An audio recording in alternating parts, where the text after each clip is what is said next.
Once again, we have the author of Transcending Fear, Victoria Reynolds. And the last chapter, the very last lesson, is falling in love. Your lessons are magnificent.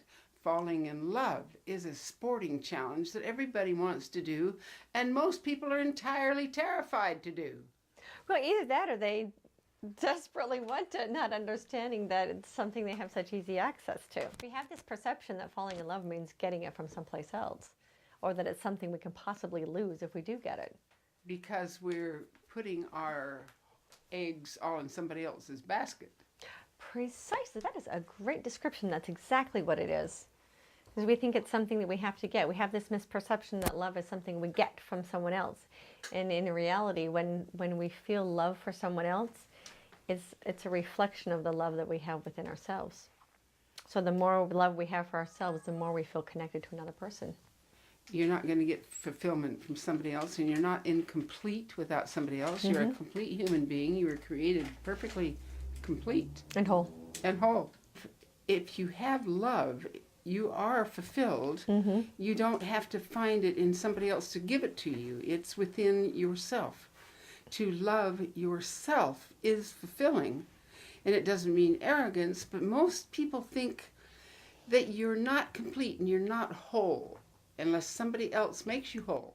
Yeah, and that stems from, as children, feeling like we needed to earn love from someone else. So we're born with all of the love. Right. And then at some point we start to feel like we're not enough. We're taught through various formats, through parents, through religion, through school, through teachers, through media, through whatever, we start to believe that we're not enough and that we're worth less and that we're valued less. There's something less about us, that we can only get that fulfillment from outside of ourselves. And so we then go through this belief that in order to get full, we have to get that from someone else, not understanding that we were created whole, complete, and perfect, and we just need to remember that. So we imagine that we have to find someone else to complete our emptiness. Or something else. I mean, how many people have a love affair with food? Or a love affair with shoes? Or whatever it is that we think we need to fill ourselves up with something or someone else. And we don't even realize that we are whole and there's a wound that's causing that. A fear. Right. A fear that we're incomplete. Right. So what's really great is that once you start to understand that love is inside of us and that we are complete as ourselves, then when we start to find relationships with people who are already in that same place with themselves, it is amazing. When you have that sense of balance within yourself and that wholeness within yourself, or what some of us might even call holiness, WHOLINESS, that holiness within ourselves, then when we meet other people who have that wholeness, that full acceptance of who they are, that love is such a great tight bond. And it's not, when we have this sense of incompletion and we bond with somebody, it's not very tight. It breaks apart pretty easy. Well, somebody's always needy and depleting somebody and, else. And it's clingy. And when you have that, where you're whole and someone else is whole, it's just this beautiful commingling almost. And when you separate, you're still whole. And I've mentioned off camera before, when I met my husband, I had come to a place in my life where I felt very balanced within myself and I felt very whole with where I was at that present time 20 years ago. And so when I met him, I felt like I was a delicious piece of cake. Like I am an awesome piece of chocolate cake. I don't know why chocolate, because it's just my favorite. I was a delicious piece of cake. My husband was just the icing on the cake. I was perfectly delicious without the icing. Icing makes it even better, but that doesn't mean that I'm not complete without it. Cake is perfectly good with milk instead of ice cream. Cake is perfectly good with ice cream instead of icing. It's just a complement to that thing that is already whole. That's really beautiful. So many people think that they must find their fulfillment with someone else or through someone else, and then they're always empty and they're always needy and they're always unhappy because they aren't fulfilled. Somebody else can't be fulfilled for them. Right. And yet they resent and cry and have a broken heart because somebody else didn't fulfill them. They have no idea that the fulfillment comes from inside them, their self-acceptance, their personal forgiveness, their ability to take charge for their decisions. Someone else is not responsible for your decisions and your fulfillment. Yep. But that is the position of a child. So many of us don't grow up. Why? Well, because we're still looking for acceptance. We're still looking for mommy's and daddy's acceptance, other people's acceptance. If we live in a childhood where we know that we're loved unconditionally, we don't feel the need to get that from someone else. I tell my kids all the time to love themselves no matter what. This concept of unconditional love has never been taught to us. Most people have no clue what unconditional love is. We chatter about it, but we really don't get it. Unconditional love really is unconditional. It has no strings attached. I love you no matter what. I love me no matter what. There's nothing I can do to make me not love myself. And then you're in a position of self-fulfillment, so you're no longer struggling to have somebody fill your emptiness because it's not their job. It's not their job. It is nobody else's job to make me happy. That's right. They weren't put on this earth to serve my incompleteness. Exactly. Nobody else is put on earth to serve anyone else in that sense. It's that misperception of service and servitude again. It's like nobody was put on earth to serve me. And to make me feel better about myself and to buy me stuff that makes me happy. It's an inside job. And all of that stems, all finding that love, really falling in love with life and falling in love with ourselves begins with self-awareness. We have to first choose that that's what we want. If we really want the happily ever after we all say we want, if we all want that inner peace we all say we want, if we all want that heaven on earth we're always gabbing about, if we really want that, it starts inside every single one of us, in self-awareness. First, we have to become aware that that's what we want. Then we have to be willing to do what it takes to get there. And what it takes to get there is to look in the mirror and be honest with yourself and everyone else and be who you are genuinely. Right, and to get to that place, because who you are genuinely is love. Right. We are love in a body. And to get to that place, you got to be willing to peel off the layers. Look at every belief you have and peel off the layers of false beliefs. It's underneath all of those fear-based beliefs, there is only love. What's great when you get to that point is you get to experience what it really means to be alive. This absolute deliciousness that comes with being a human being.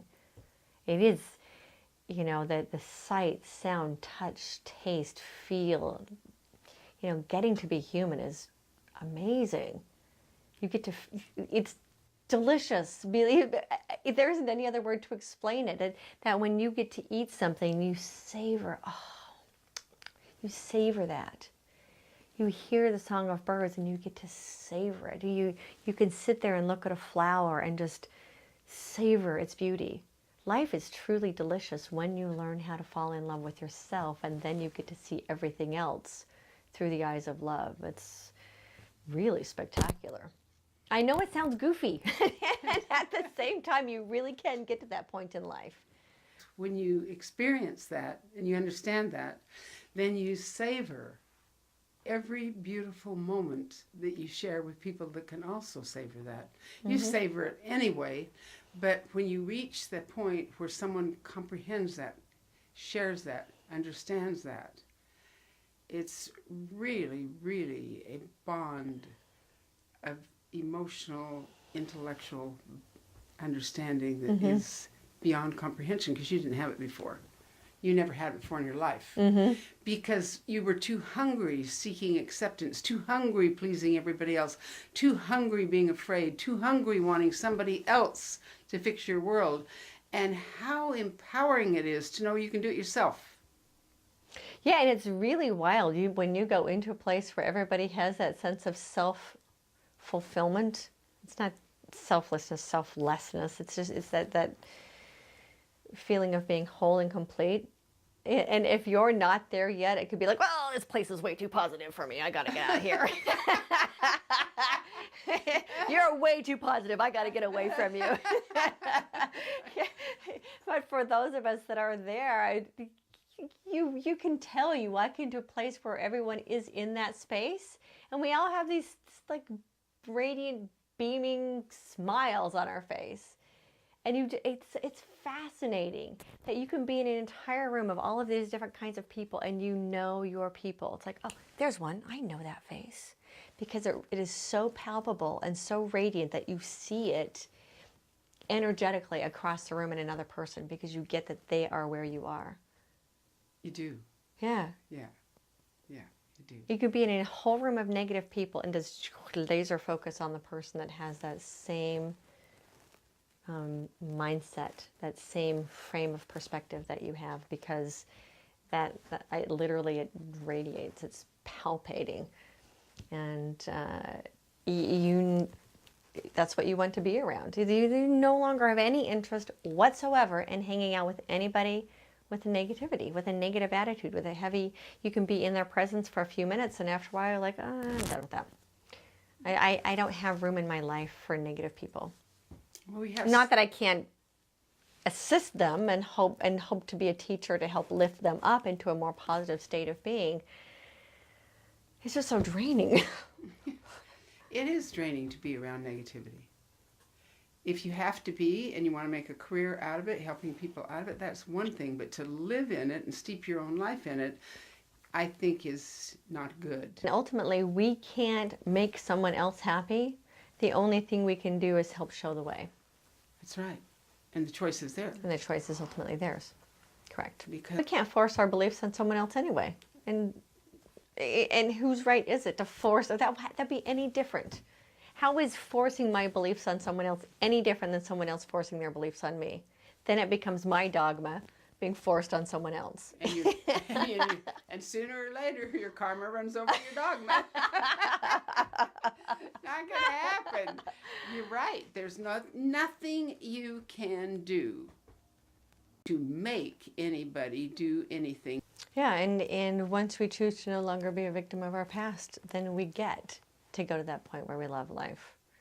And part of loving life, when you get to the point where you have that love inside of yourself, then you get to see life through lightheartedness.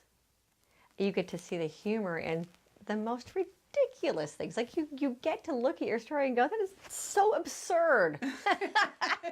We were masochistic. We internalized that. We accepted it. We decided to lay down our lives and die for somebody else's happiness that we had no control over. Mm-hmm. We decided to martyr ourselves and take our martyrdom to heaven. Now, I realize I'm talking about the real extreme. But break the extreme down, whether the problem is little or big. It's the same problem. Mm-hmm. And the answer is exactly the same. It doesn't matter how big it is or little it is. The answer is the same. Do you look at yourself in the mirror and say, I never respected myself. Of course they never respected me. I must stop. My beginning of being whole is based on self-respect and love. If I don't love me, I have no love to give. Tell us about the interplay of how that definition that I took to such an extreme, because mm-hmm. our lives were really extreme. They were very extreme. Yes. So in the real world and everyday living, people do that to themselves on a different level every day, and because it's not that extreme, they don't recognize it as the identical same problem. Well, it's other people taking on other people's stuff. Ultimately, we drag other people's baggage around with us, thinking that we have to, that somehow we put our own label on it. Right. It's like going to the airport and taking other people's luggage and putting our luggage tag on it and dragging it around with us. It's really not ours. You actually can just drop other people's luggage and let them have it. And it's even so small as you know, the secretary who feels responsible for something the boss did. Right. Or a child taking on responsibility for something mom said. Oh, I must have been a bad child, and that's why mommy yelled at me. I'm bad. Right. Even though it could have been something as simple as mom's just having a bad day. Right. Because we all have days like that. Right. And And then that's why it's so important as the parent to have the self-awareness to sit down with that child and apologize. Right. And let that child see, you know what, I just had a bad day and I'm so sorry I took it out on you. It has nothing to do with you. I'm just having a bad day. Yeah. And really let the child understand that they didn't do anything to deserve to be mistreated. Right. And allow them to save that sense of self-worth and understand how valuable they really are.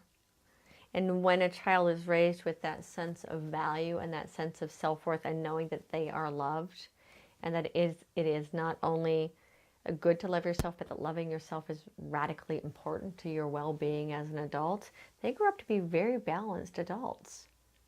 And loving adults. And loving adults. Because if they love themselves, they have love to give. It's like not having money.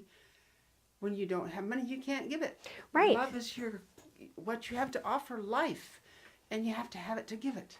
Yeah. Love is your greatest resource. It is. And when you have a loving relationship with yourself, you would never do something to hurt another person, because you understand that in hurting another person, you're ultimately hurting yourself. You really are, because then you have to live with that. And wherever you go, you take yourself with you. Right. So you learn how to self-regulate through love rather than letting fear control you. And getting to that point as adults, because most of us weren't raised with this idea of what self-love really is. Oh, it was forbidden to even like yourself. It was forbidden to even like yourself. And all the guilt and shame that goes with even thinking that you might be a valuable person of any kind. And that was an extreme. Not everyone is raised with this belief that it's not okay to like yourself.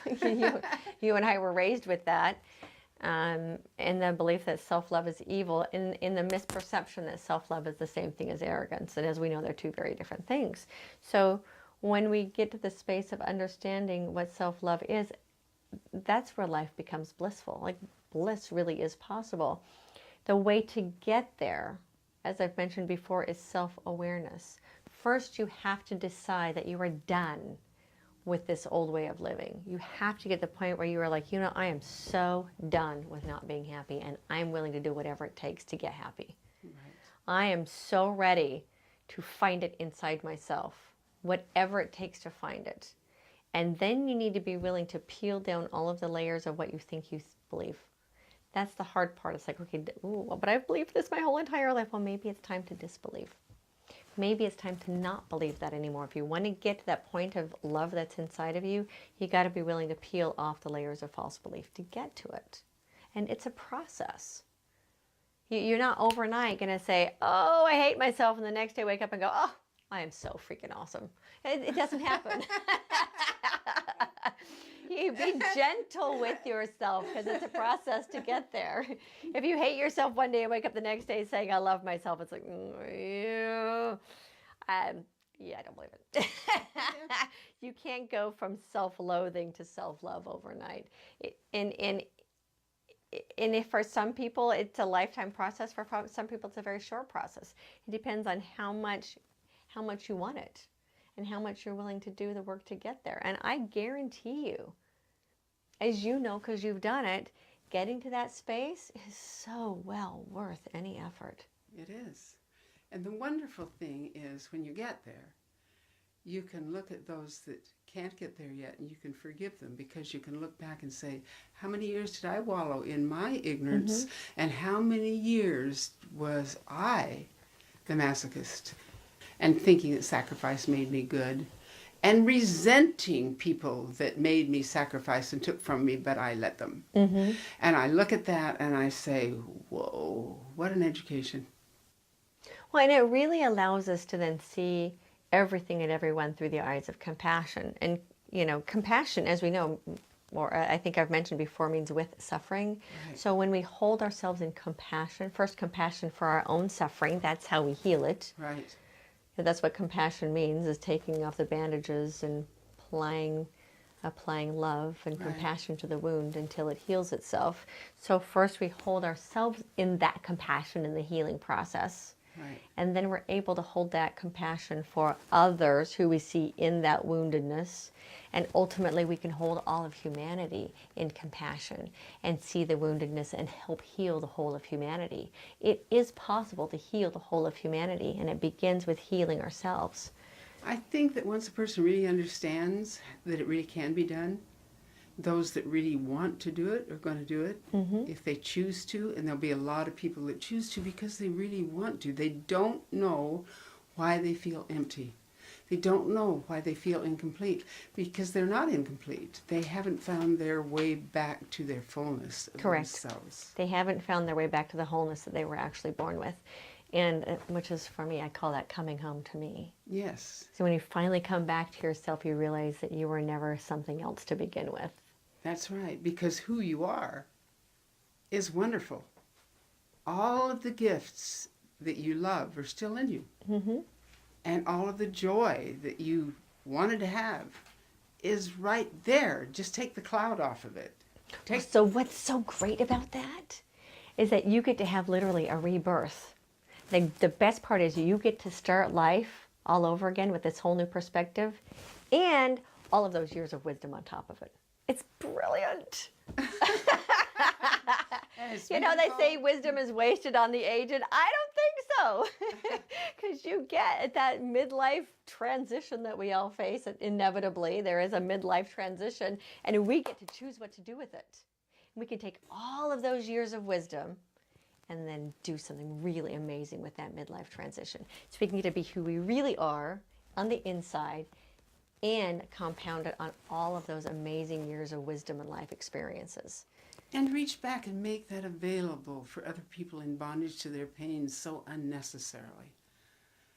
Right. So when you get to the point where you have transcended fear, or the majority of it, transcend actually means to rise above and beyond. It doesn't mean that fear no longer exists. I mean, it exists. We live in this place where fear is a part of our reality. Transcending fear simply means to rise above it, step outside of it, and look at it from a new perspective so that fear no longer controls us. Fear and all of its many illusions and delusions no longer controls us. We can see it and for what it really is, and we fall in love. And in that falling in love with ourselves, that light that's inside of us just radiates.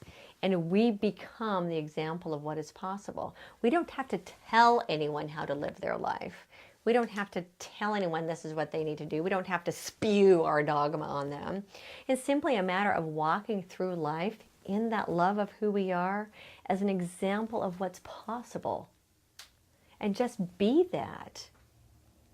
I'm here teaching my own process because I know what's possible in this process. It's the process that my inner therapist taught me how to heal my own life. And in healing my own life in this process, I teach it to others in the hopes that it can help others heal their own life. And what a wonderful thing that is, because we don't want anybody to suffer from the ignorance that binds them into a personal hell. And that's exactly what happens. When you have all this fear that is condemning, that is hating, that is jealous, that all this negative stuff is based on fear. Mm-hmm. And if you can face the fact that it is fear and not necessarily yours, your fear is superimposed. It's just fear. You don't need it. Mm-hmm. You can set it aside, recognize it, and back away from it, forgive it, and go on your way. Right, and it's actually kind of fun when you get to that point. So I'll have an old belief come up and I'll go, well, would you look at that? I didn't know that sucker was still in there. Wow. You really can just look at it and go, okay, got it, I hear you, I see you. And yeah, it doesn't apply anymore. I forgive myself for ever believing that.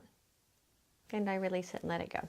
And that's exactly what happens, because as we take this path, then along the way we are doing something that doesn't make sense. Say, oh my goodness, I had no idea that was still in my mind. And you just get rid of it then, because you know then it's over with. And you can actually make fun of it. It's actually quite hysterical when you see some of it. Yes. It's like, that is still in there somewhere. That is so funny that's still in there. You don't have to buy into it anymore or beat yourself up over it. It's actually quite funny. You really can get to the point where you see the humor in just about everything.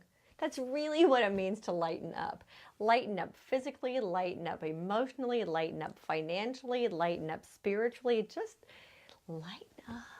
And enjoy the comedy of life. And enjoy the comedy. Because it is humorous. If you can actually stop being wounded with every jab, it is humorous that we were ever wounded to start with. It is all pretty darn silly when you get to the other side of it. Yes, it is. It's amazing the bondage we put ourselves in our imagination. Yep. As long as we hold ourselves victim to it, and we can choose not to do that anymore. But some people really love to be a victim. I mean, that's their identity card. I'm a victim. Well, yeah, I mean, if you, exactly. So if you choose to maintain that victim mentality, it's because there's something you're getting from it. Well, of course, it works. And at some point, you just decide, I am done with the suffering. Done with it. At some point, it works. Suffering doesn't make me beautiful. On a miserable level, because it's all they know how to do. But when you can drop that and realize that the payoff is horrible, love has a great payoff because it attracts love. It attracts success. It attracts joy. It attracts growth. It attracts everything possible. And it attracts the most amazing people. And negative feelings attract their like. Like attracts like. So the payoff for victimization and martyrdom is really sad. And I see that looking back in the women of our past that we grew up with in our family. The payoff is heartbreaking. Mm-hmm. It's literally heartbreaking. But we can't prevent it. We can only understand, reach out, love them, give them the wisdom we can give them, and the choice is theirs alone. Right. We can't empower anyone. We can only teach them how to empower themselves, ultimately. That's correct. Right. Choice is ultimately theirs alone. This has really been good. I want to thank you for your teaching, for your loving concern, for your kindness, and for the lessons that you give everybody, not just women, the things that you provide, the lessons and the outlines and the exercises in your book, not just there, but your public speaking, your website, and all that you do. It is beautiful, and I'm so glad that you allowed me to bring you on television and present aspects from your book in this series. Thank you so much. Oh, thank you for inviting me to share. It means a lot to me that I get to be this and share it with others, and I appreciate you creating the space for that. I appreciate you creating the wisdom for this. Thank you.